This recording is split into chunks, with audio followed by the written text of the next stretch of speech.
Sampai saat ini, sebenarnya aku sedikit bingung bagaimana memulai ceritanya. Tetapi perlu kalian ketahui bahwa yang aku ceritakan ini benar-benar terjadi pada diriku. Saat ini aku berusia 21 tahun dan sudah menikah. Aku sampai saat ini masih kuliah di sebuah perguruan tinggi swasta di Kalimantan, semester 7. Aku menikah dengan suamiku, Bang Reno, yang lebih tua 10 tahun dariku. Karena dijodohkan oleh orang tuaku pada saat aku masih berusia 16 tahun. Namun, aku sangat mencintai suamiku. Begitu pula suamiku. Aku yakin itu benar. Aku dilahirkan dari keluarga yang taat agama. Setelah pernikahan kami menginjak usia 1 tahun, suamiku ditugaskan oleh perusahaan untuk bekerja di pabrik di daerah Sumatera. Sebagai fasilitas, kami diberikan sebuah rumah sederhana di komplek perusahaan. Sebagai seorang istri yang taat, aku menurutinya pindah ke tempat itu. Di komplek tempat tinggalku ternyata masih banyak lokasi yang masih kosong. Bahkan di blok tempat aku tinggal baru ada rumah kami dan sebuah rumah lagi yang dihuni. Itu pun jaraknya cukup jauh dari rumah kami. Karena rumah kami masih belum sepenuhnya selesai, kami pun belum memiliki dapur. Sehingga jika kami mau memasak pun harus memasak di halaman belakang yang terbuka. Akhirnya suamiku memutuskan untuk membangun dapur dan ruang makan di sisa tanah yang tersedia. Kebetulan ada seorang tukang bangunan yang menawarkan jasanya. Kami mempercayai mereka mengerjakan dapur tersebut tanpa harus kami tungguin. Suamiku tetap berangkat ke kantor sedangkan aku tetap kuliah. Sampai suatu hari saat aku sedang libur dan suamiku tetap ke kantor.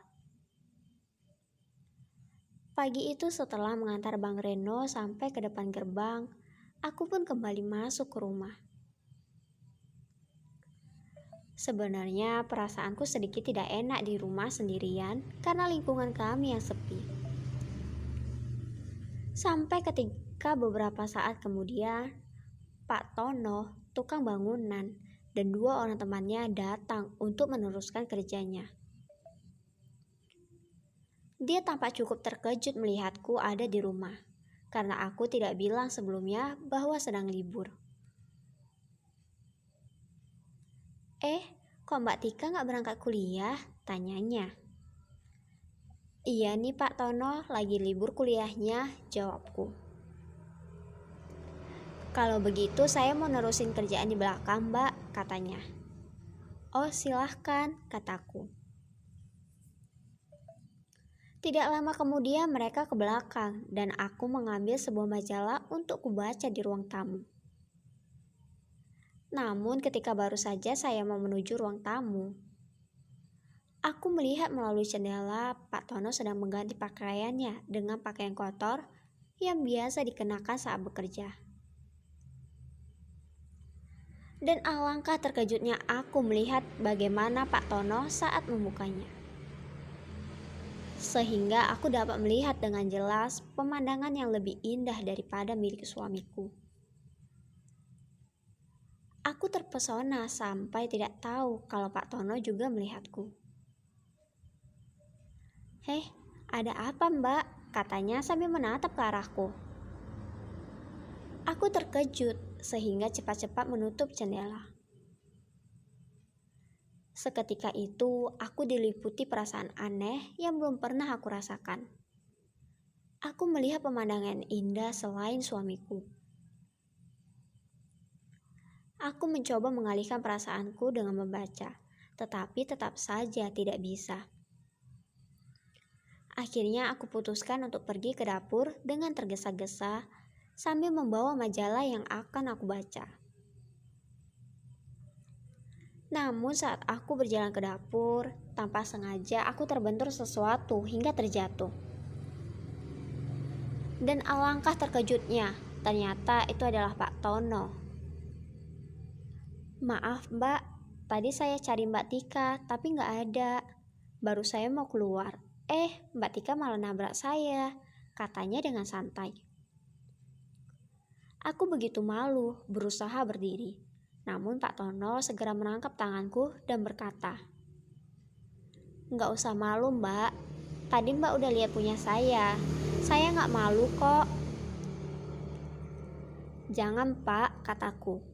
Lalu Pak Tono membawaku ke arah halaman belakang menuju dua orang temannya. Aku menolak, tapi Pak Tono dengan santainya malah berkata, "Tenang aja Mbak." Kedua teman Pak Tono bersorak gembira. "Wah, bagus juga barangnya," kata satu temannya. "Tolong jangan dibagi-bagi Pak," kataku. "Tenang aja," kata teman Pak Tono. Tidak berapa lama kemudian, aku lihat ketiganya melepas peralatan masing-masing. Aku melihat pemandangan yang berkilau karena sehabis bekerja. Dengan cepat, mereka membawaku ke suatu ruangan. Dengan wajah riang gembira, Pak Tono memulai petualangannya itu. Tidak berapa lama kemudian,